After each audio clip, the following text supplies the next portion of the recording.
Votre premier spectacle. C'est l'illusion comique de Giorgio Strehler à Odéon à Paris. Votre dernier spectacle vu. C'était hier soir, donc c'est Israël Galvan dans la cour. La fois où vous vous êtes dit waouh. Les premiers spectacles de Pina Bausch et puis les spectacles de Castorf, ça a été les deux plus gros waouh. Plutôt placement libre ou numéroté? Plutôt au premier rang. J'adore le premier rang. Quand c'est nul, est-ce qu'on part, est-ce qu'on dort, est-ce qu'on subit? Alors moi je ne pars jamais. Il m'arrive de dormir, pas forcément parce que c'est nul.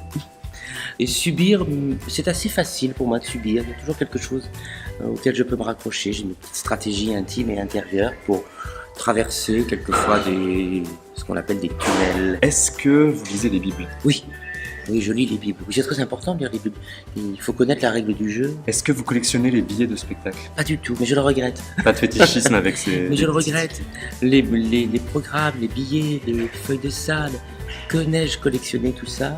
Qu'est-ce qui vous agace le plus chez les autres spectateurs? Ceux qui partent sans applaudir. Ça, je trouve ça absolument ignoble. Qu'est-ce qu'on dit au metteur en scène quand on n'a pas aimé la pièce? Oh ben, on parle du texte.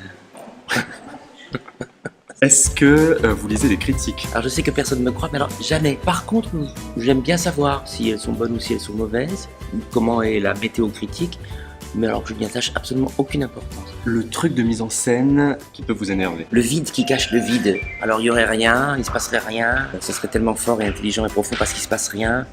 Le vide qui cache le vide, je l'ai beaucoup vu. Votre première cour d'honneur? Je crois que c'est avec Vitesse, en 85, c'était à Victor Hugo. Le plus beau lieu du festival pour vous? C'est la cour, ça reste la cour. Et le plus beau souvenir d'Avignon? C'est drôle, je n'y arrive pas. C'est très difficile à dire. J'en ai tellement. Mais c'est peut-être ma première arrivée à Avignon en 85. C'était horrible, j'avais chaud, c'était très dur dans la compagnie. Tout se passait mal. C'était horrible, j'ai beaucoup souffert, je me suis juré que je ne reviendrai plus jamais. Mais pourtant, c'est un beau souvenir. Merci beaucoup, Olivier. Merci.